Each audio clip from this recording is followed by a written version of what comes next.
well with that, I want to introduce our guest for today.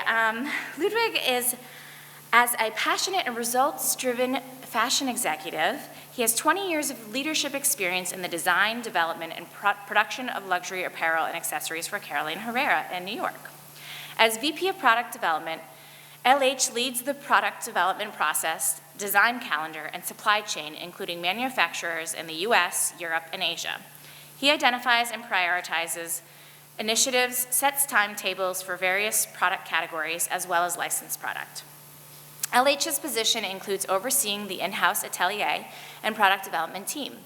He directs licensing partners and special project collaborations, establishing the direction, development calendar, and terms.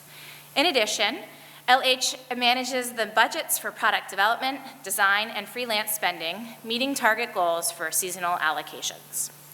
In earlier roles, he co-designed and supervised the apparel and accessories collections from concept to final presentation. He attended Premier Vision and Milano Unica to develop exclusive textiles and prints.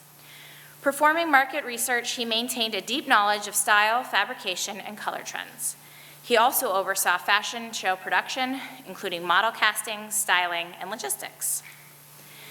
Ludwig received his Bachelor of Fine Arts degree in fashion design and specialization in tailoring and American sportswear from our very own Fashion Institute of Technology here in New York.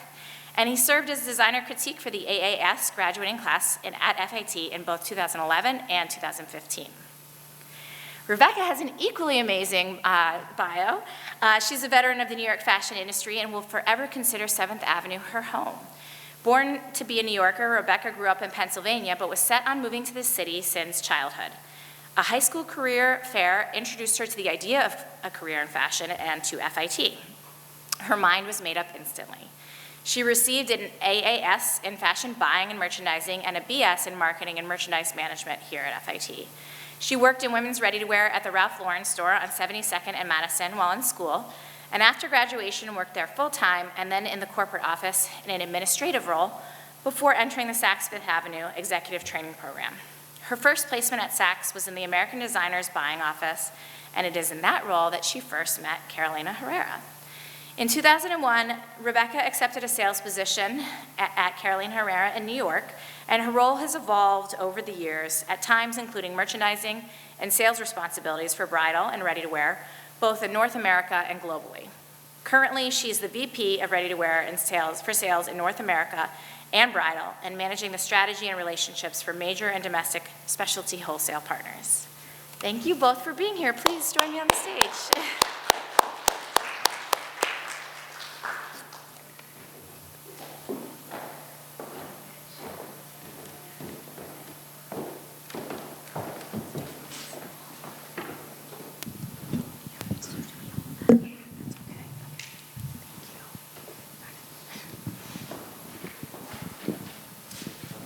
Should be on.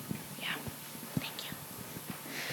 Thank you guys for being here. It's so great to have two different sides of the business from the same company seated together to chat about the business. So appreciate it. Starting with Ludwig, do you want to just talk us through your career and how you got to where you are today? Sure, absolutely. Can you hear me, everyone? Yeah. Firstly, it's great to be back at FIT. You know, I graduated in 2002, so not to date myself, but it's been a little bit, and it seems, you know, what happened at the university is wonderful, so really happy to be back. I started my career at FIT. I was a fashion design major, and I went through, you know, the associate program, and specializing at the time in tailoring, and then finished the bachelor degree specializing in American sportswear. Shortly after, I was very fortunate to be actually with Carolina Herrera from the get-go, and I started as an assistant designer. I worked myself up within the design department, and, you know, respectively speaking, after, you know, a relatively short time, I became the design director, working directly with Mrs. Herrera for a long time. You know, Rebecca can attest to it. It's such an honor to work, you know, next to an icon, a living icon who, you know, literally is in the office every day. And, you know, big picture, she really formed who I am in part. She has been a great mentor. And, being part of the industry, working at such a wonderful brand, such a luxury brand as Carolina Herrera is, you really, get to enjoy every day and just, you don't take it for granted. It's a tough industry, but having such a mentor and working, and it just gets you through everything. Yeah, that's great. How about you? Can everybody hear me okay? So I too started here at FIT on the business side. So I have my associate's degree in fashion buying and merchandising, and then a bachelor's degree in marketing with a concentration in merchandise management. I started working at the Ralph Lauren store when I was in school here. So I worked part-time there. So that's kind of where my career started, on the sales floor selling women's apparel 3 days a week when I wasn't in school. And when I graduated, I worked there full-time for a little while, ended up taking a corporate job at Polo Ralph Lauren, actually with the men's design team, an administrative role with them, which, was super interesting. My first office job, learned a lot there. It was great to interface with the design team and kind of understand and see how they work together and with the other departments in the company. Ultimately, I was like, okay, now what? What am I going to do for my next career step? And so many people had said, why don't you go through one of the buying training programs at one of the big stores? And I was like, I don't know if that's what I want to do. But ultimately, I was lucky enough to be accepted to the Saks Fifth Avenue Executive Training Program, and I did that, and it was an incredible stepping stone. It still helps me do my job every day today. It changed everything. It was an incredible experience, and I learned so much. So really understanding the financial side of the business and what it takes to have a successful department in a big store like that. And I'm dealing with the buyers on a daily basis in my job in sales. So I really understand where they're coming from and their point of view, and it's super important. So I was there for about 3.5 years. The first office I was in was what we used to call American. I'll date myself now. I'm not telling anybody the years of any of this happening, like Ludwig did. It was before him that I graduated, but I won't say the year. I was there for about 3.5 years, and we called the office I was in American Designer Couture. So it was Carolina Herrera, Oscar de la Renta, Bill Blass, Jeffrey Bean. All of them were living at the time. It was just an incredible experience, an amazing time to be working in the industry in New York. And I felt so fortunate to be placed in that office. I was in that office for 2 years, had amazing relationships with all of my vendors. And then I actually ended up buying Ralph Lauren women's for Saks. So I felt like I had really come full circle there and understood that customer and was able to make a great impact on that business as well. Super interesting. But I was curious about going to the other side, traveling to different markets, and when a sales position opened up at Carolina Herrera, I jumped at the chance to work there and have been there ever since. So the role has changed and evolved over those years, but many of the things that I do every day and the things I'm responsible for are the same things that I was in those early years. I feel like what I love about your path so much is it actually stresses like 3 different points that I try to make to all my students, both here. I teach in FBM now, which is where you graduated from as well. And the first is the idea of getting a job in a store when you're just starting out, because it's the best way to get your foot out there and understand the business, understand the customer, so that no matter what you do next, you know that. I mean, I'll just say I agree with that 110%.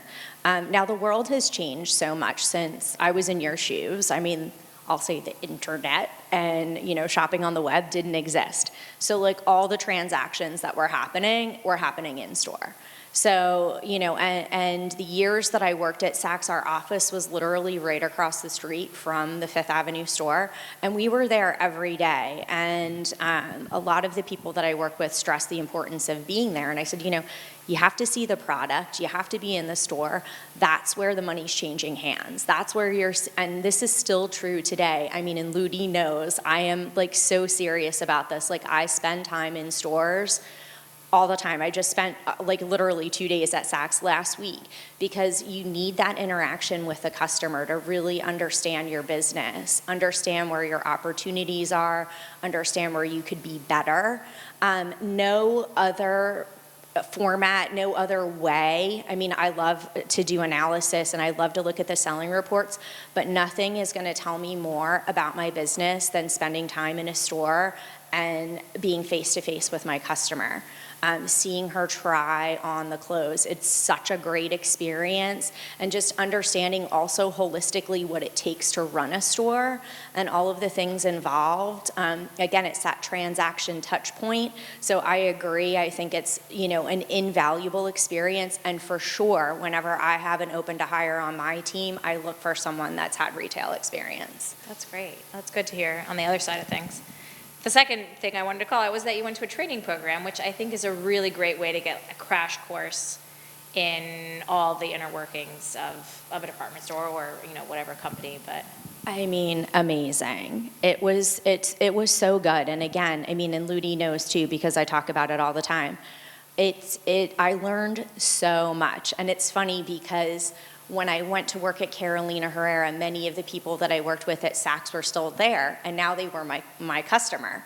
And the one divisional vice president that I had worked for and then was partnering with used to say, Rebecca is a graduate of Saks Fifth Avenue. And I still to this day say, yes, Rebecca is a graduate of Saks Fifth Avenue. If you have the opportunity and the interest in that part of the business, again, it's an incredible place to learn. You really see lots of different parts of the business, the buying piece, the planning piece, the store piece, how they all work together. And really, it's like that financial linchpin where if you are on the business side of things and you're interested in buying or you're interested in sales, I mean, that's where I got that super, super strong financial background that still helps me every single day at my job. That's great. And the third thing I want to highlight too is that you used your network to get your next job. I mean, there's nothing better than saying you were so good at your job that someone wanted to steal you from where you were currently working. I hope that's true. No, and I think for you guys now, one of the things that I wish we had back when I was in your shoes was like social media and email. It's so much easier to have touch points and keep in touch with people now than it was when I was in school. I mean, you literally had to write a letter or like be brave enough to pick up the phone and call someone. And now it's, a little less scary maybe to reach out with an email, or, all my former interns are connected with me on LinkedIn and Instagram to send a note that way. And I encourage you to keep up those connections with peers and with, everyone you're coming in contact with that could potentially be a mentor, because you just never know who's going to help you kind of find your niche or the next place in your career. Yeah, that's great. Ludwig, did you work while you were at FIT at all? I did not really, no. I did not, but that's not to say, I mean, obviously it's amazing. I did not. I did internships naturally, and I can only stress the importance of internships, and, especially, I mean, coming from the design side, you can tell by an intern immediately if that person is interested, if that person really wants to persevere in the fashion industry and succeed. We couldn't work without an intern. Like, interns are such an important part of the system, Yeah. And we really see them as an extension of the team. That is really, really important. But no, so I interned throughout my entire time, more or less. Yeah. And then I was just very fortunate. Through an internship, I actually ended up getting my position at Carolina Herrera also. Oh, that's great. So, and that internship program was actually facilitated through FIT. And then while I was at FIT, while I didn't have, or while I don't have many other companies on my resume, my work at Carolina Herrera, I really grew within the brand, and I changed my position within the brand so many times that it sometimes felt like I was working at a different company. Yeah. And also, as you probably know, there's a lot of change within the fashion industry all the time. So to have someone like Rebecca and I sitting here who both have pretty much been at the same brand, do I dare say 20 years, but it's almost 20 years, it's pretty rare. Yeah. But again, within the Says a lot. brand. I mean, I would imagine, but within the brands that I really developed, and so I went from design director 5 years ago to become VP of product development, which now entails a whole different team, different responsibilities, and it's also being creative, on a different platform. I don't sketch every day, but I deal with numbers. I'm creative, and in figuring out where to launch the collection, who our partners are. So it's a different way of creativity to me. Yeah, oh, that's great. You mentioned to me as we were walking in some other maybe extracurriculars that you did while you were at FIT. Anything that you would share as a really great experience other than internships? While I was at FIT. Yeah. Yeah, you mentioned something when we were You don't have to share that if you don't want to. No, this is a program and we're talking 20 years ago, so it was, there were many different workshops, and I happened to be part of, there was a workshop for the men's department at the time at FIT, and I used to do some of the runway shows in this auditorium. That's great. But that was just a fun little thing, and that's where it stayed. How about you, Rebecca? Any great experiences specifically within these walls that you recommend? Well, now this is terrible. My memory is like, my BFF from college, we're still really close. She remembers so much more than I do in detail. I wish she was here to help me. But we worked in, is it the school shop, or is it a separate shop that the FBM students often work in? Yeah, the merchandising shop. The merchandising shop. So I definitely did that when I was here. And again, it's goes back to that whole retail piece that I think is so great. And it's amazing that you guys have that here. So I had a great time, and it was great to meet people. But also just kind of have that, sort of put your retail cap on and think about, I still do this to this day, how moving things around and positioning it, or sometimes just the act of moving things around gets people interested. So there's lots of little things you can learn in that space. So yeah, that was my extracurricular endeavor. That's great. Let's see. Ludwig, you started in design, or you spent a lot of your career in design. I don't know if you can talk to us a little bit about your experience as a designer and how you transitioned over to product development. Yeah, absolutely. I'd love to. So, having the design background from FIT, and then being fortunate to start working at Carolina Herrera, the design process is pretty much, I believe some of you, if not the majority, are in fashion design. I mean, part of our atelier, and we have a wonderful atelier, it looks almost like a classroom here. We have the dress forms, we have the pattern tables, of course it's 2022, we work with Lectra Moderos. I think some of you are taking that class. I was the first generation FIT that took that and had to take it. It's the same with Photoshop, may I say. And so, my routine as a designer at the time, even as an assistant, of course, it wasn't sketching every day, but it was really being involved in the process, being part of the color decision, eventually graduating to being able to go to Premiere Vision and Milano Unica, selecting fabrics and working on the fabric development, and really also overshadowing Mrs. Herrera, who, as I mentioned before, was my mentor, has been my mentor.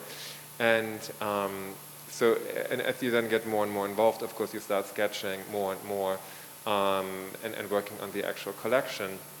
And then when I became now VP of Product Development, I think what's important to know is that, I'm so qualified as would anyone else with the background of the design, because I know garment construction. I understand how long it takes to to make a garment. You know, I can really work with our factories now, and I can give them a timeline, I can give them a budget, I can really give them my point of view, and it's a very qualified point of view because I've been on the other side. I used to sketch, I know how construction work, I know where you should put a zipper or a dart or, you know, any sort of detail that's needed. So I think that's super beneficial to have the design background to go into product development, 100%. Yeah, Yeah. that's great. So pretend like we know absolutely nothing about product development and talk us through like the life cycle of a garment basically, and you know, and where design leaves off and where you step in. So product development is really an extension of the design team.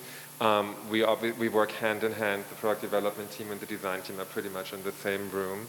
And what happens is the design team is responsible for creating the collection.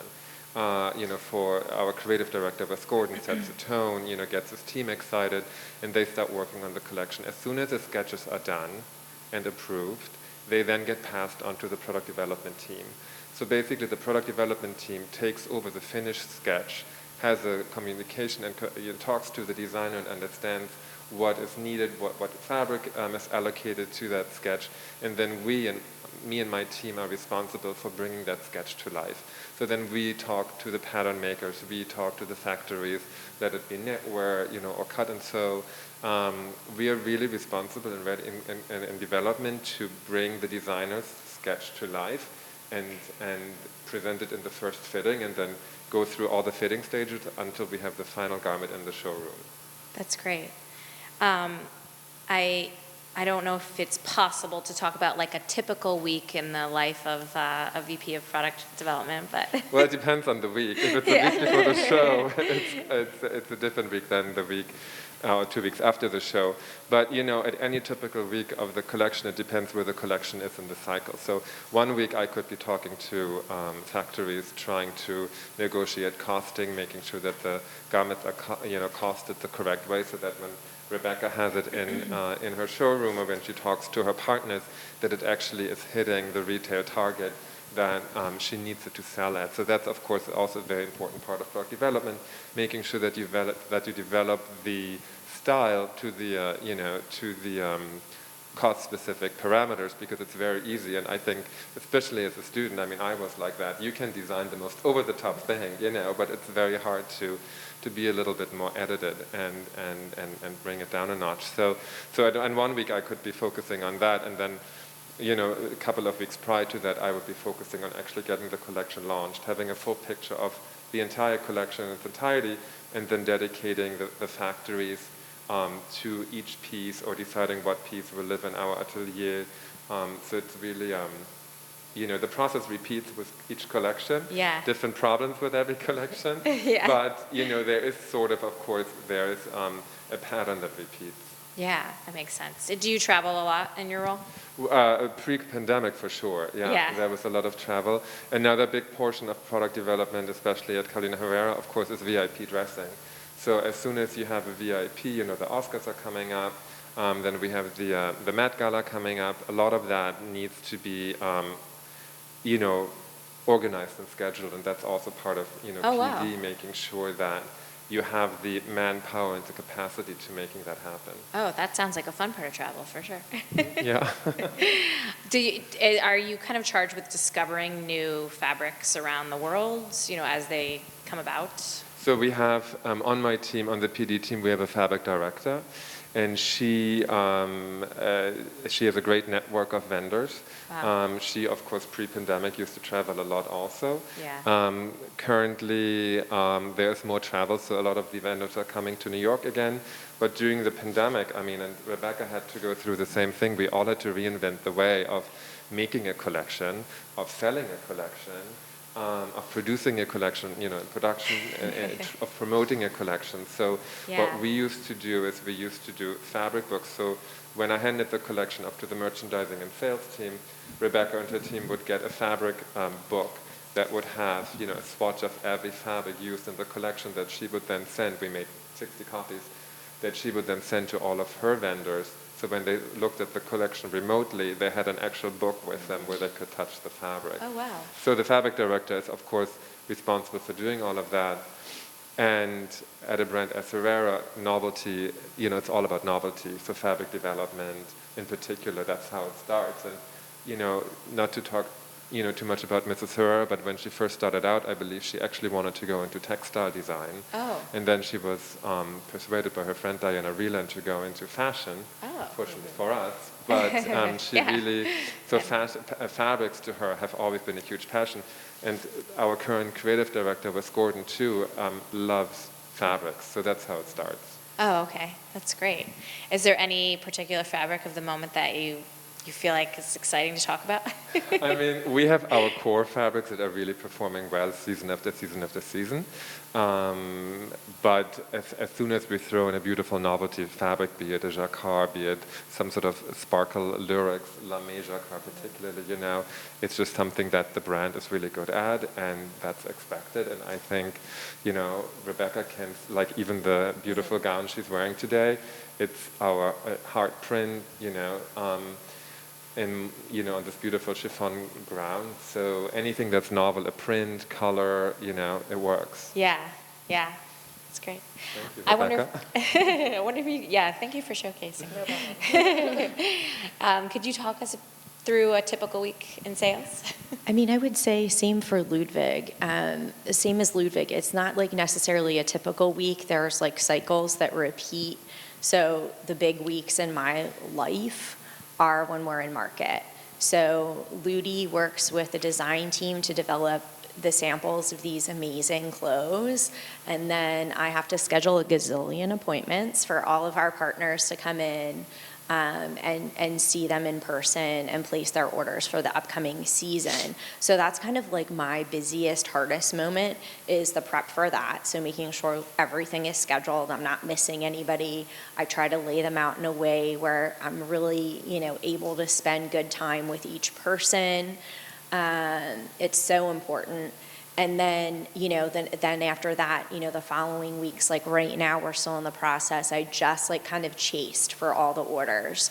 So getting all the orders in, and then the really big partners, you're looking at them and you're kind of sharing your suggestions and thoughts. So there's a back and forth. Now we just had a cancellation meeting. So just following up to make sure from an administrative standpoint, everything is done correctly, the cancellations are made in the system, every account is notified, we've tried to replace those dollars with something else.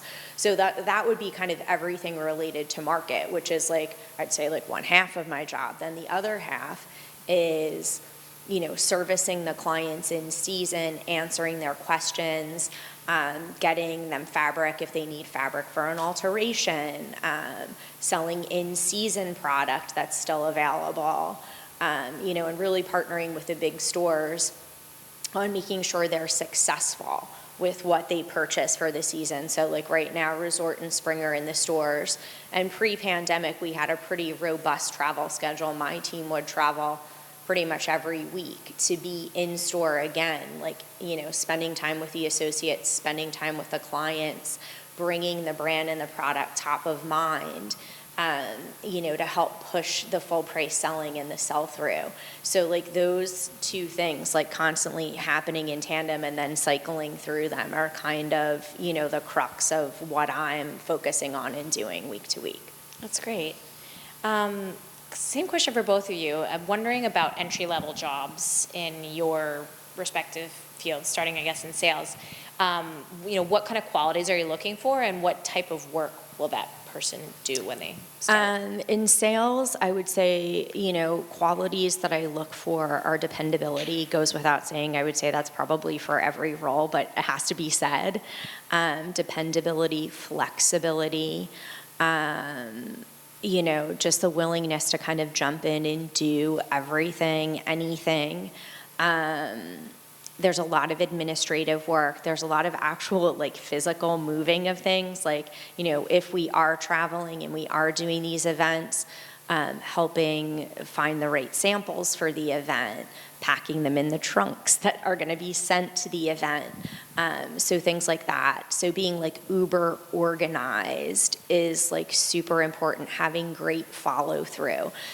Keep that pad of paper and make the list and make sure you're constantly adding to the list, checking off the list, following up on the list. So, I mean, for me, it's a lot of administrative, tons of emails, tons of answering of questions. And actually right now, something that's a huge part of that role that's new in the last few years is the sharing of information to third-party websites.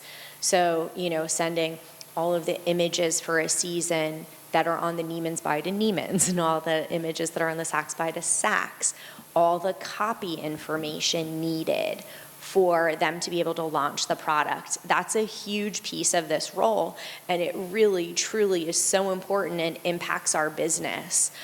So that's a way, like in an entry-level position, that someone is really, really having a huge impact on the success of the business. And there are always going to be things like that. So, I mean, I would say, like, no matter how small the task is, it's important. And and it's just a linchpin in making the whole thing happen. So don't ever feel like when you're doing those things that they're not important or it doesn't matter, because I appreciate everything that everyone on my team does, and it's all super important to make the whole thing happen.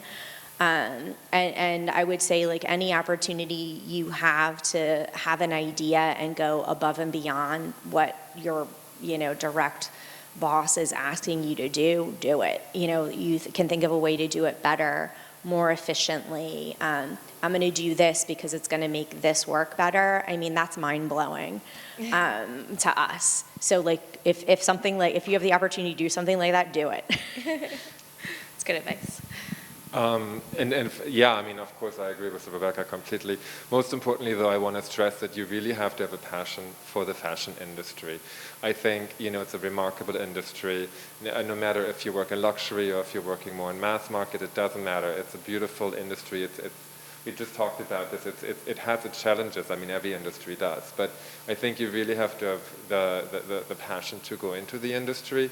And then, particularly if you go into design or if you go into product development, there's an element of, you have to be very detail-oriented. There's going to be a lot expected of everyone. The teams have gotten, smaller through the pandemic. We're all rolling up our sleeves. I think there has to be an immediate commitment. And what I'm looking for also, I think, which is always important because the teams are relatively, small, I would like positive energy and good energy. I think that's, that makes half of it, because we work a lot of hours together, and having a great team spirit and laughing is really crucial. But of course you have to have the right qualifications also, but I assume that that's the case if you get hired. Yeah. What would you say is the most creative part of your role? Oh, that's a good question. Where I still am very fortunate about is that I have a lot of access to the design department. I have a very good relationship with our creative director, and that allows me to really spend a lot of time with him and with the team, and just being sort of like a fly on the wall with them, and sometimes brainstorming, no matter on a fabric topic or style allocation. That's sort of my most rewarding and most creative aspect. However, that said, I am super creative with numbers, because you have to. I never thought I'd hear him say this. It's a hidden. Nobody knew. I am responsible for the budget in the end, for the design budget and for the development budget, and at the end of the line, the collections have to be beautiful, but. And I think that is something important that when I was at FIT I never really thought so much about, but it is a business. We're still running a business, and at the end of the line, at the end of the year, at the end of the line, no matter how beautiful the collections are, you have to make sure you're running a profitable business. Yeah. So, working with numbers is my way of also being creative in my own way. In your own way. Yeah. And how about you, Rebecca? I would say, in terms of creativity, working with the stores on their assortments, and I love working with them and getting the perspective of each buyer, and I love that the buys don't all look the same at the end, so I'm not like over influencing them, I'm not over leading the witness. I'm letting each retailer really speak to their own distinct personality. And then in terms of getting creative with numbers, for sure there's lots of that going on in my role. And that's like, how to spin things with the buyer so that they're able to get extra open to buy for our brand. Get that money for a reorder. Try to, well, if you talk about it this way and we say, well, this is coming from this bucket, but there's another opportunity over here we don't want to miss. Can we get some more? So definitely a lot of collaboration around numbers like that as well. Yeah, that's great. What would you say is the most fulfilling part of your role?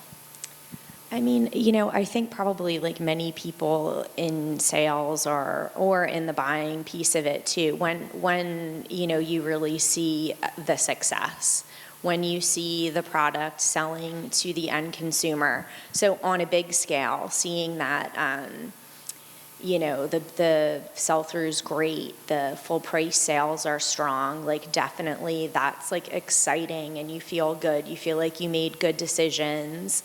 But also like on a more micro level, it's kind of the same thing. Like when I'm in the store and I see one of the pieces get sold to someone and it's just really making her happy and she's going to wear it to X occasion that's important to her. And, a lot of times even the sales associates will follow up with a photograph afterwards.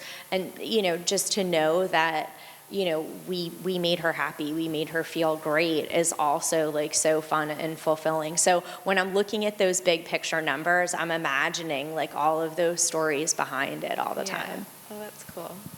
And how about you, Ludwig? For me, the design and the product development team right before the fashion show and then the day of the fashion show, there's such a huge adrenaline, rush, and you really work. The weekend before, we typically always show on a Monday morning, so that weekend before is like, you don't even know what day it is. Even the week before, you're so immersed into getting the collection done and styling and fitting. So it's totally rewarding when the day of the show everything goes well, when the reviews are fantastic, and that is always just sort of like there's a relief, but there's also an excitement, and there is the adrenaline keeps going, and then also sometimes when you have a major celebrity moment, of course, especially from my angle, when you know that you made that gown in a week, nobody knows all the details, but you do. There's a sort of pride to it. Yeah. Again, it's a team effort. It's not just one person, but I think the entire team feels the same. Yeah. Pride. That's great. Who's the most interesting person you've met over the years? I've met a couple, and I don't want to. No, I don't. It would be cheesy for me to say Mrs. Herrera, but on the big picture, just having worked with her for such a long time, and I think Rebecca can attest to it because she also has been working for her for such a long time, and she really is everything that you think she is, and she gave me my start, and she continues to be there in the background. So I'm really eternally grateful for that. Yeah. And she, as I mentioned, she has really shaped who I am professionally for sure. Yeah, that's great. Are you guys the norm of, the 20-year tenure, or are there a lot of people that stick around? We have a handful for the size of our company. I would say at the executive level, we've been there the longest. But we do have someone in finance that's been there, 2 people that have been there really, really long, like longer than us. Like the guy that does our IT for us has been there longer than us. Wow. So we do have some great longevity in the company. Yeah, which just, I feel like it speaks volume to her and the way that she runs 110%. Yeah. She, of course, as Ludi said, how could I not say her? She is amazing, and she built a great company. She is the one that created a culture that made us want to be there for so many years, and we're fortunate that it's continued. So, definitely her. And of course, my goodness, there's never a lack of interesting people to meet in this business. It's one of the best parts about it, for sure. Yeah. Also having met, Oscar and Bill Blass and Jeffrey Bean in the early years, and Ralph. Yeah. And, but then also our clients are fascinating. So I love meeting them and chatting with them. And we travel all over the United States and meet people. So it's endlessly interesting. Yeah, I agree. And just to talk about work culture, which because I think it's a very important topic. It's great, yeah. Mrs. Sarah did set a certain tone in the office that we keep up. It's very important to our president that we continue that, and and also our creative director. And it really sets a precedent for there's no drama there. It's always high energy. Everything is always a rush. But it's all done in a very professional and calm manner, which I think it proves that it doesn't have to be full-on chaos. Yes, right before the show, it can be chaotic, not a problem. But it has its times. So yeah, that's great.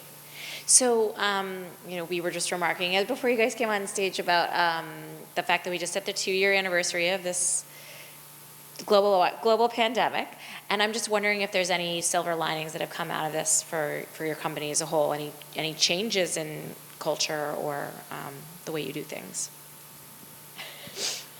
Well, I never thought I'd be doing a market appointment on Zoom, but we did it. We did 4 or 5 whole entire markets on Zoom, and it worked. We found a great way to do it. Ludi's swatch books really helped us out. And do you have 4 markets a year or 2? 4 for 4 a us. year, so it was like a full year of Yeah, Zoom. so a full year and then some. So I think last summer I thought for sure everyone would want to come in person, and not everyone did. Yeah. And so now pretty much every market has become a hybrid. So I do some in person, and people that happen to not be in town the dates that we're showing, or are deciding not to travel because it's important for them to be in the store for something at that time, are able to do it on Zoom. That's great. So mind-blowing, never would have even thought of such a thing had it not happened. So, that's great, and it's amazing to be able to, have meetings on Zoom with accounts and stores out of town in ways that, again, I don't think we necessarily would have embraced had we not been forced to do it in the pandemic. So I think that's all super positive. And from my side, our company has embraced a hybrid work from home policy where on days, a couple days a week, if you're able, if it's not imperative for you to be in the office, you can work from home, which, is something, again, I don't think I ever would have thought I could do, but it's kind of amazing some days, to do some, It's deep, like 2 hours deep back to your digging. day, right? It really is. So adds a quality of life. So, definitely I would say those from my side are some of the things that I think were positives that came out of it. Yeah. I agree. I think it's also very different department by department. Obviously, the pandemic has changed so much. We're more or less back on the original fashion show calendar that New York is on. We were showing in February and September, but the way that we produce collections, especially during the height of the pandemic, we did things that we didn't think would be possible. We shifted, because the atelier in New York was closed, we shifted almost 90% to our partners in Europe who were already open at that time. We had remote Zoom fittings, again, something that's, not really, we would never have thought about it. However, now that we're seemingly coming out of the pandemic, what is very clear is that certain departments cannot work from home, and that's just a reality. So if you work in the atelier, or it's the same if you worked at a car manufacturer and you worked in the, in the actual factory. At one point you cannot, do the entire garment from home. You cannot cut it at home. You can potentially cut one sleeve at home, but we're talking about, a bigger operation. So there is the reality, while some of the office can work remote, certain employees that are working in the atelier particularly have to be there every day. Yeah. Yeah, that does make sense. How about sustainability? Is that a hot topic with you guys? That's a very hot topic. Yeah. 100%. It's a very hot and a very important topic.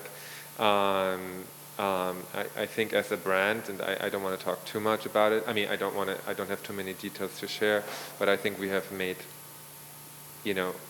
some progress for sure. Carolina Herrera is owned by a parent company called Puig. They're a family-owned company in Barcelona. And they have very strict sustainability mandates, and we are on the forefront of trying to comply. Of course, we have identified that fabrics for us is one of the most important topic to tackle. As you can imagine, I mean, fabrics are the majority of what makes a garment, obviously. Makes it lay right, yeah. Exactly. So sourcing fabrics sustainably it's really a key. It's on the forefront for sure. Yeah. Uh-huh. But within the system, there's so much to do. For example, our production department, they have changed our packaging to biodegradable packaging. Our hangers are biodegradable. So many different ways to tackle sustainability. The carbon footprint, what can we do to impact that, meaning we don't have to send packages, if we're trying to bundle packages, so we don't have so much going back and forth. So there are many different ways of looking at it, but fabrics in particular are on the forefront of review. The topic. Yeah. Yeah, that's great.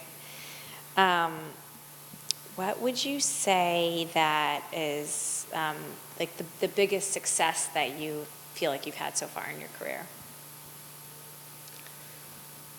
Well, I guess it's something very personal, right? It's like my personal success. For me,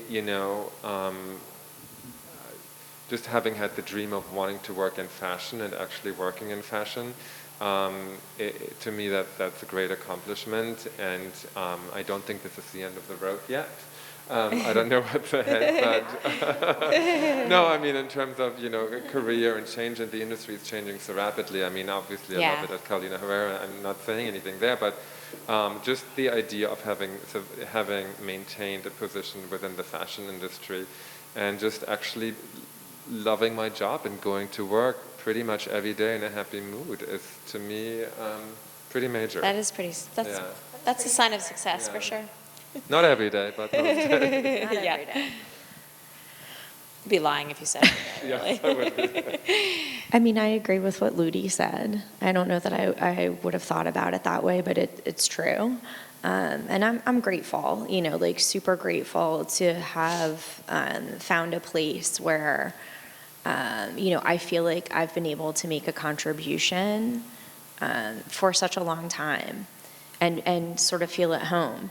And in terms of successes, again, it's the big and little things every day. When I get the selling report on a Monday and we had a great week, particularly in Saks, New York, after I spent 2 days there, I mean, that still gets me excited. And when we close a market and the numbers are bigger than our projections, again, that's just a great feeling. And I think, being somewhere, for me, being somewhere where I feel like I'm truly able to make an impact and have a voice is, really special, and for me, a huge, part of success and feeling of accomplishment. And so I'm grateful that I've really feel like I've had that for a long time. Yeah, that's great. And I'm sorry if I just may add, I think, I have so many friends, obviously, that went with me to college here at FIT or other colleges to universities, and people that we know in the industry, and it doesn't, sometimes everyone always just wonders, does it have to be luxury fashion? So, the industry is huge. There are so many different facets to the industry. And, we happen to work in luxury fashion. But, just as a general note, I mean, there is really, there's a lot of opportunity in many, many ways of looking at the industry. Yeah, that's great. I want to make sure I leave enough time for the students to ask all their dying questions, but I wonder if you could leave them with what your biggest piece of advice would be in breaking into the industry. Rebecca, I don't know if you want to kick off. Sorry. I mean, again, I'll just touch on like kind of weaving together some of the things that I think I've mentioned already. One is like consistently build your network. So your peers and sort of everyone you come in contact with, everyone that you really make a connection with, keep that connection strong because you just never know when that person could lead you to the next thing or could be the person that you're partnering with in another company. Like for me, could be the buyer at Saks or something like that. And, you know, in those, keep the network strong. And in those early years, like Ludi said, have a positive attitude, go in there with that sort of can-do, will-do spirit. And, you know, I'd say like those are kind of like in the beginning, like two of the most important things to keep in mind. I completely agree. And, you know, when I left FIT, my portfolio was beautiful. But when I look at the portfolios that I see nowadays that are coming my way, I mean, you guys are doing like, it's like masterpieces. I'd be completely intimidated. The amount of the work, the professionalism, you know, the skill that you already have, just like, you know, pulling these huge products together. I mean, it's mind-blowing. So keep that going, but also, like I just said, don't be too keen on just getting that one job. You know, don't think it has to be evening wear at that and that company, because so many doors will open when you maybe start somewhere else, or, you know, it's never really like a straight shot. Sometimes you got to start working, you know, at a different company and to get to where you want to get. So don't be too either frustrated when you don't get the job that you thought you should get, or just don't be don't limit yourself in the very beginning, you know, in terms of your entry into the industry, I would say. Yeah, that's very nice. But having that positive energy and that can-do attitude will show everyone immediately that you're ready for so much more and will help. That's great. Thank you. Who out there has some questions?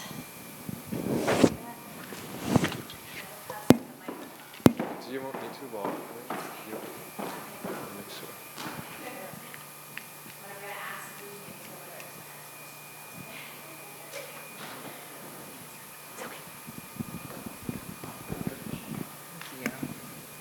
Hi, my question is, what does diversity look like at your company, and do people of color hold positions of power?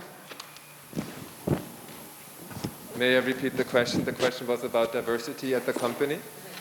It's a very, very, very good question. Thank you. We at the company is very much, of course, focused on this topic. We have, for example, 2 employee resource groups that tackle that particular subject. One of them is called CARE, and one of them is called Pride, which I'm actually the founder and the organizer. It's the proud representation of inclusivity, equity, and diversity. And we foster a very open work environment in this particular employee resource group for the LGBTQ+ community. And the founder of the other ERG, the CARE ERG, is really focused on diversity at the workplace in terms of not so much focused on the LGBTQ, but rather on racial diversity and making sure that we have, you know, an equal opportunity workplace for everyone. You want to add to it? How many employees are in the company? Roughly. Around 100, roughly. Around 100. Yes, yes. And then your parent company is Yes, I mean, Monster. we don't have numbers on that, but our Yeah. parent company, they also own Paco Rabanne in terms of fashion. Paco Rabanne, Nina Ricci, Dries Van Noten, Jean-Paul Gaultier, and us. Wow. Yeah. Wow, yeah, So that's a lot. It's a large. Your office is solely based here, or is it Barcelona? Our headquarters is on 37th and Okay. 7th. Yeah, Okay. we are a So New York everyone's here. Garment District Yeah, based fashion house. Yeah. yeah. I don't know if you can touch on this, but do you know much about the culture of the work-life culture in Barcelona and how it's different from here?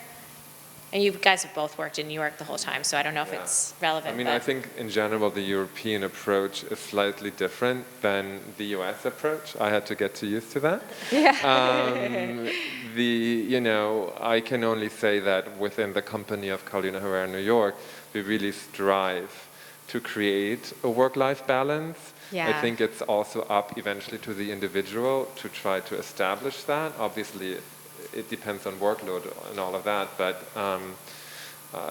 it works very differently than what happens in Europe, yes. Yeah, okay.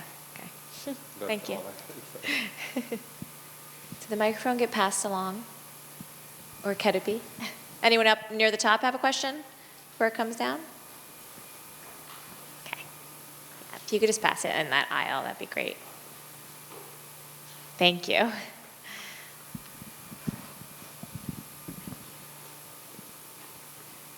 Hi.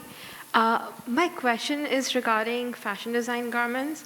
So when you're designing garments for couture, for special events, how do you focus to make sure there's a signature of the brand as well as personality of the celebrity both in the garments? How do you capture both in the garments while designing it? Thank you for the question. I think that the fact alone that the garment will be designed in the past by Mrs. Herrera or currently by our creative director who represents the brand, his signature alone will guarantee that there is a continuation of the brand signature and that's very identifiable to the brand just because he sort of is the brand and him designing it makes it that. Of course, there's a very strong collaboration between him and the celebrity, so that he will make sure that any sort of wishes or aspirations from the celebrity will also be taken into mind. But it is a really collaborative effort on both parties. Yeah. And it's not always just one sketch, it can take a little bit more than that. Got it. I have just another question. So when a new person comes for an interview and you look at their portfolio, is it the person's personality in the portfolio, their aesthetics that you look for, or your company's aesthetic in their portfolio that you look while you're hiring people, or just for internships? What do you look for in it? I mean, in terms, when I have an open position, I think it's a combination of both, to be quite honest. Obviously, your skill set, your talent, your aesthetic on page, the way you sketch, what you sketch has to be, working for the brand. And then in addition, of course, but I believe that extends to Rebecca too, as we have, the teams are relatively small, so we want to make sure we find the right member that is a team player with the rest. So, it is a combination both of your skills and your talent, in addition to your overall demeanor, if you wish. Got it. Thank you. Thanks. Who's next? Hi, my question is for Rebecca. Professor, I'd mentioned you worked in the bridal department a little bit, and I was curious as to if you think the wedding industry is dying, and if so, how are professionals or designers kind of adapting to remain relevant, especially with the new emerging trends of non-traditionalism in women wearing instead of gowns? Well, we are experiencing a major bridal boom this year. So if you check it out on the internet, I think it says like there are going to be more weddings in the United States this year than there have been since 1984. Wow. And it's been great for our business. So both the bridal business, they're super busy. And we've seen a return to opulent gowns, sort of the more traditional gowns, embellished. It seems like people are really wanting to go all out for these weddings that have maybe been postponed 1 or 2 times already. So like the idea that they're really going to happen, I feel like people are sparing no expense, so to speak. So we're seeing some of those higher ticket gowns like really turning fast right now. So I feel like whereas maybe pre-pandemic, a lot of what you were mentioning was happening. And so, we would try to have a breadth of offer from those really opulent gowns down to something that almost felt informed by our ready-to-wear collections, a little bit more turnkey, not so serious. But right now, definitely we're having this moment and it's having an amazing halo effect on our ready-to-wear business as well. Mother of the bride, mother of the groom is basically the bane of my existence on earth right now. Like all I do is get calls for gowns all day long. So again, it's just been phenomenal, and people going to weddings and all of the events surrounding the wedding. One of the trends that we've seen emerge pre-pandemic and certainly has gotten stronger recently are girls really wanting to wear white for all of the events surrounding the wedding, from the showers to the engagement parties to everything they do at the bachelorette weekend. So we started developing what we call the little white dress collection, and we show it with our resort collection every year, and those really are sort of off-the-rack offerings of really fun pieces in white, kind of targeting the bride. So right now, I think we're in a great place. Like we're definitely seeing a strong trend back to the traditional gown, but we'll always still have those sort of easier, more ready-to-wear informed pieces, and now also this whole new, party dress collection as well. Cool. I also kind of had one more question. What kind of advice or direction can you give to somebody who wants to start their own bridal brand or business? Gosh. Bridal's definitely a different specialty business. Whereas for me in ready-to-wear, a lot of our partners are large corporations. Just one of the things to know about bridal is you're really dealing with a lot of independent retailers, which is a little bit different. So I guess I would say maybe you want to do an internship in one of the great retailers in New York. Just have the experience of the FaceTime with the bride. Again, it's a whole different experience than selling a ready-to-wear piece. And I think that would be an amazing experience just to kind of, again, understand that transaction, and what's all involved.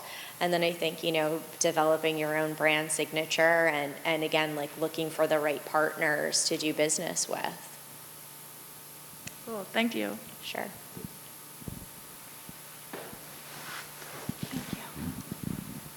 Hi. My question, I actually have a question for each of you. My first question surrounds kind of your campaigns when it comes to new seasons and new markets. Who is usually in charge of the design of the campaigns, and is the creative director have the vision for it, or do you kind of collaborate with the creative director to do that for each campaign and e-commerce shoot?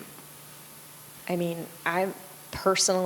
don't think either of us are directly involved unless they need the atelier to make something special for it, and then often Ludi is. But I would say it's certainly, related to the creative director's vision, and he would be collaborating with our president as well as the marketing team to really kind of decide what the messaging and the visual message is going to be for the season.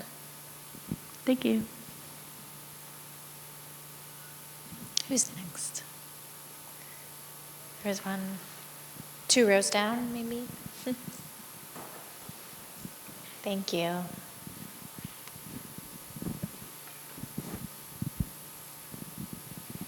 And hi, I'm sure like there are so many like iconic pieces from your brand, but I'm wondering if there's any change throughout the history for your one of the most sold item in terms of like marketing and advertisement.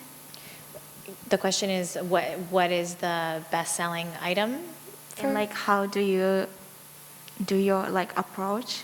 How do you market it and push it in a bigger way? Like advertisement. I would say, I think the most sort of iconic item for the brand is really the white cotton shirt. Like when you picture Mrs. Herrera, everybody pictures her in the white shirt.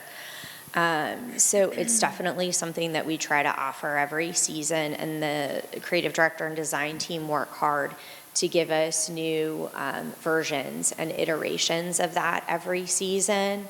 And it's certainly something that we feature in our digital messaging, and that, my biggest accounts rely on us to have. We definitely have a following for it. We have clients that are looking for those every season. So again, in the partner marketing that we do with our largest accounts, like that's something that would often be a part of it. So I think, that would be something fun to look at, kind of, the evolution of the white shirt. And for sure, you'll see tons of them if you look at our big partner websites. Thank you.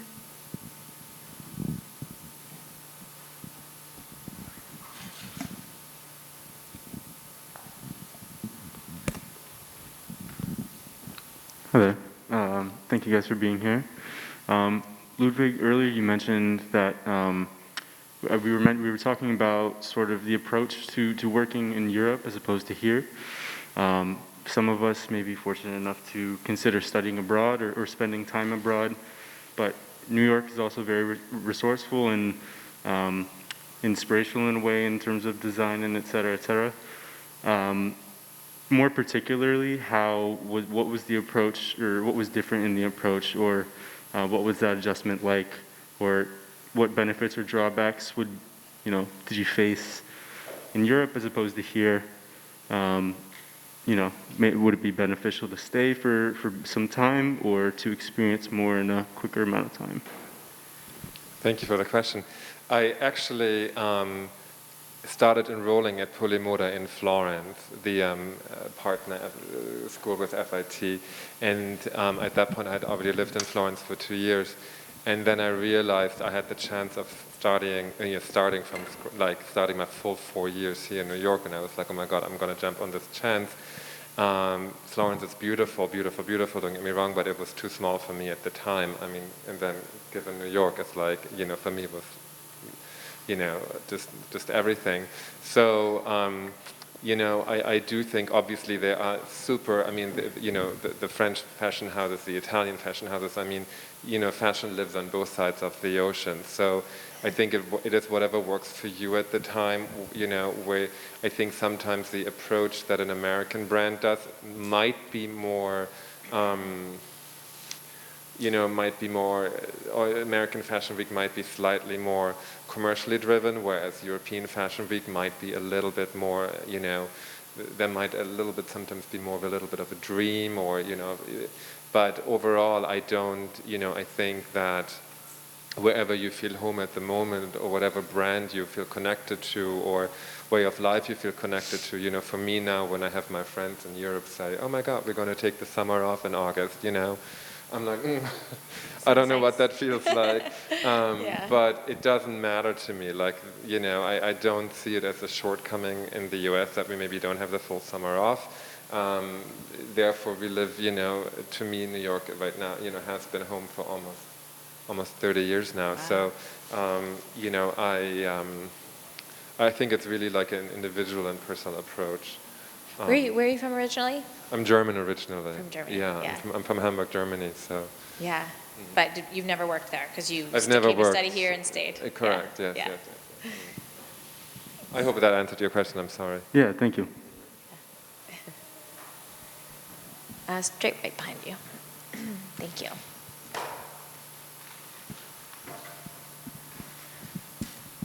I have a sales question, specifically for e-com. Do you ever wish, I guess like Bergdorf or Saks, if they buy something exclusively for them to the point where you can't sell it on Carolina Herrera's website, do you ever like, is that difficult to be able to have it exclusive to one retailer? Typically, if we do that, which we do have a number of things, again, if you want to check out, Neiman's and Bergdorf's right now, we celebrated the 40th anniversary of the company this past year. And so we actually developed an exclusive group for Saks and then an exclusive group for Neiman's and Bergdorf's as part of the celebration of our anniversary and our long-standing partnerships with them. So typically, if we do an exclusive, it's developed with the idea that it will be exclusive for one of them. And generally it makes sense, and we're happy to see them, be successful with it. Again, I love being able to do things like that where, we're really able to help differentiate one from the other. Like I even love when we offer a gown and they all pick a different color. So they don't all have, like if you walk into the Herrera shop at Saks and then you walk into the Herrera shop at Bergdorf's, they don't have exactly the same thing. Like there's definitely a reason to go to both, that's kind of, and same thing with the websites, so I love that. And so, yeah, we definitely do develop, when we do an exclusive, it usually starts out to be born as an exclusive. So we do exclusives for our retail stores as well. So there would be things that would be found on carolinaherrera.com that you couldn't find on the others just as well. Does the direct-to-consumer fall under you? Or do you actually sell to them? No, it doesn't. So, again, we're a small group, so I have awareness kind of what's going on with that. But, the whole e-commerce thing is just totally fascinating. And when I can't sleep at night, I'm on like Saks, Neiman's, and Bergdorf's.com, like checking our page to make sure everything's there and everything looks the way it's supposed to. It's just mind-blowing, the amount of business that we're doing digitally. Yeah, that's great. Yeah. Another COVID silver lining, I guess. Yeah. Where else? Down here in the pink. Hi, I had a question of what are the steps to become a creative designer, like of a brand? Thank you. What are the steps to becoming a creative designer? Creative director. I'm sorry, creative director. Oh, sorry. Yeah, of course. Every designer is creative. Hopefully. You know what? It's a great question. I think everyone has a different path. I don't think there's one. Straight answer to that. Generally speaking, you work your way up, generally speaking, because you also need, I think a great creative director has the experience to really understand how the full team functions and what needs to happen in order to make his or her collection be a success. But everyone has really a different path to it, Garment construction, I think, is very important. But then again, also, if you look at Mrs. Herrera, she herself didn't have, though she has an honorary doctorate degree of FIT,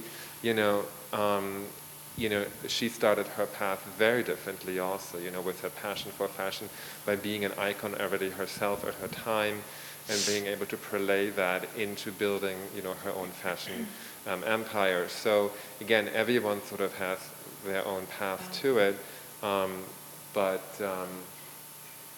generally speaking, I think it's really like, working your way up the ladder, to be honest.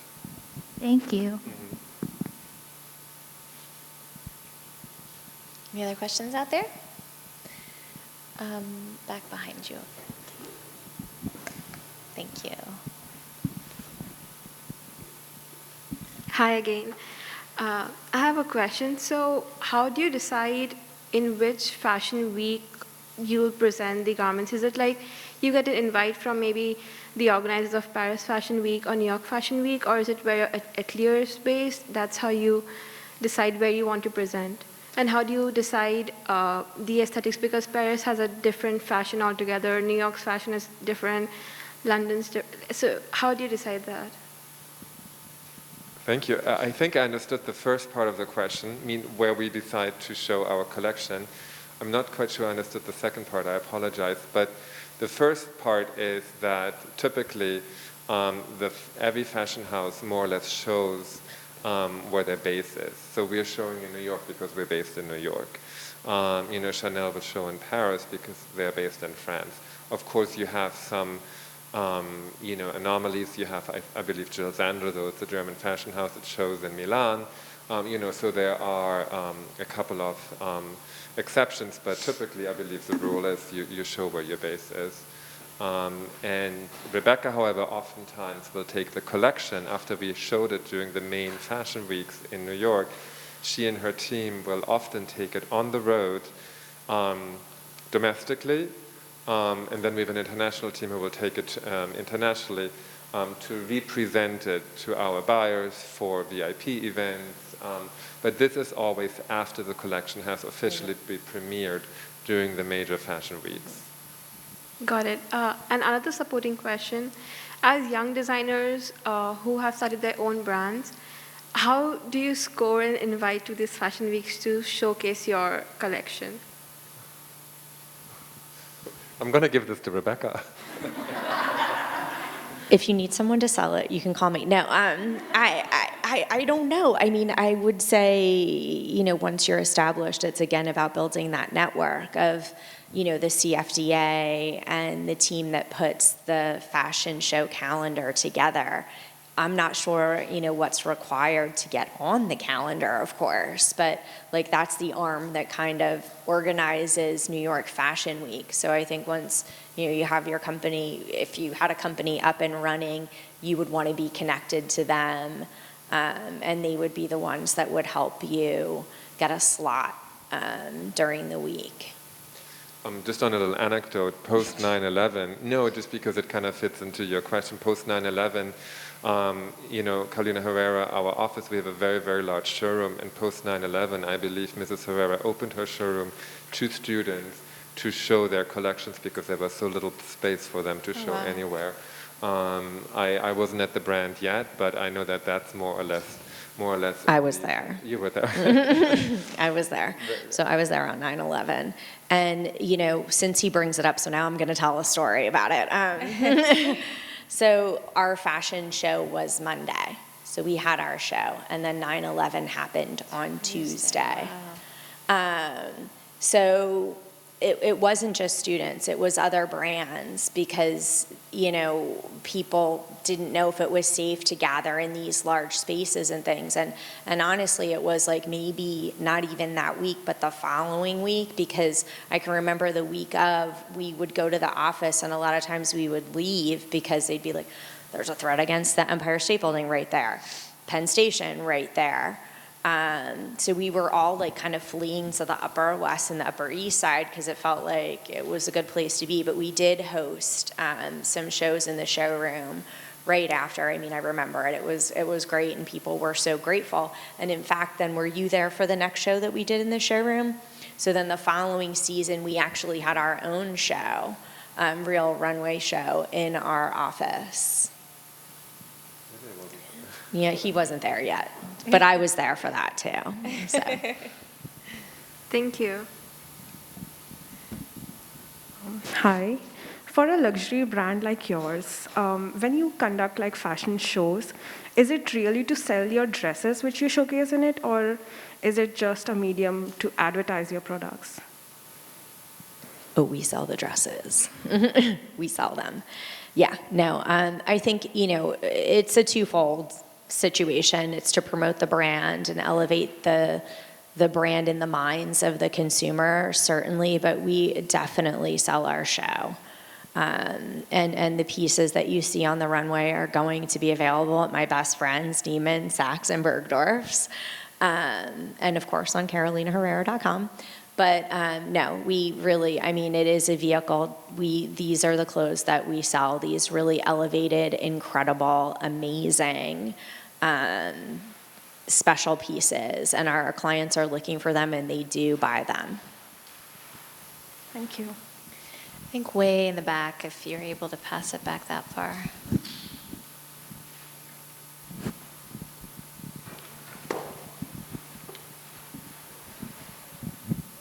Thank you.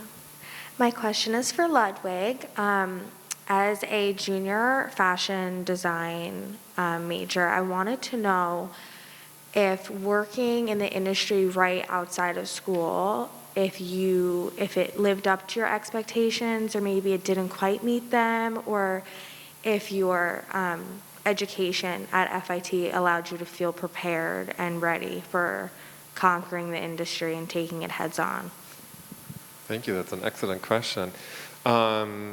Generally speaking, I want to say that FIT prepared me 100% for the industry in terms of technical skills. In terms of, so I really, and I believe that this is still the same case now, like I really had that knowledge about draping, pattern making, really the technical skills were 100%.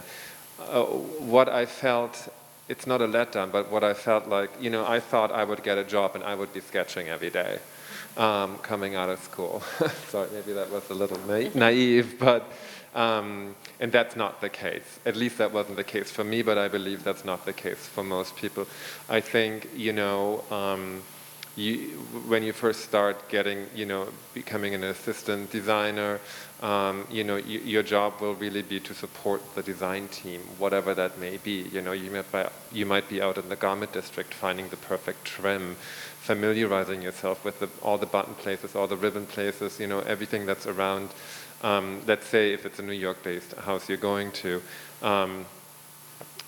But for me, it was just really about managing my own expectations at the time.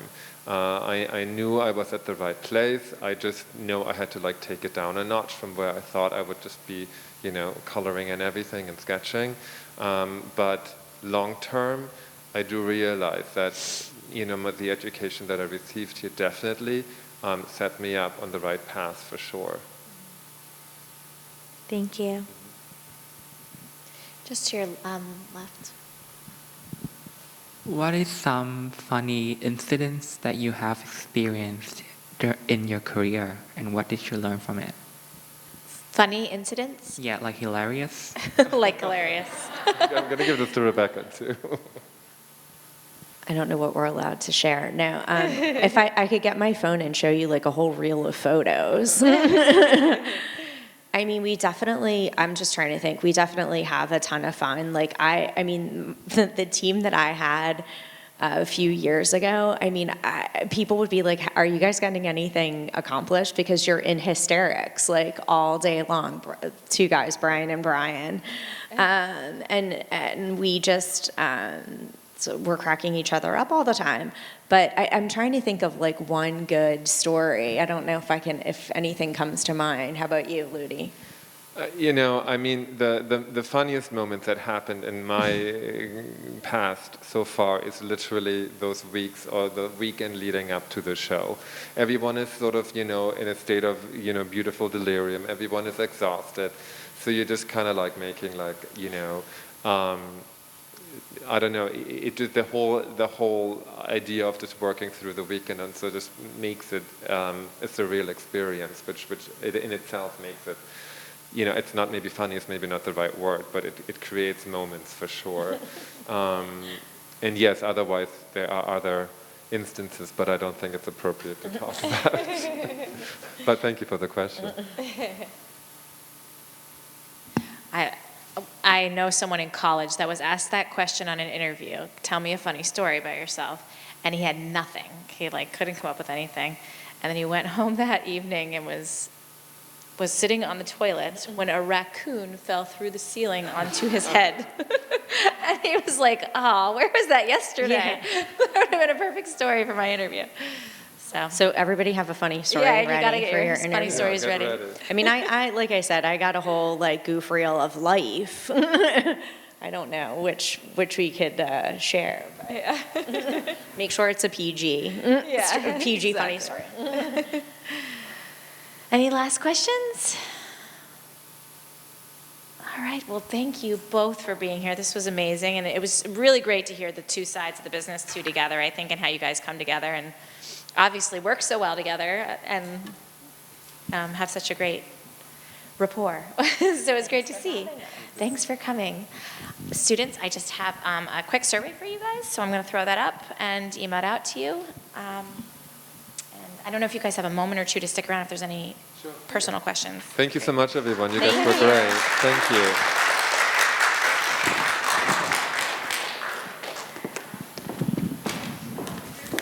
All right, guys, so I will see you next week with Jeriana San Juan. A treat to have 2 weeks of FIT alums joining us. And here is our survey, which I will email out to you.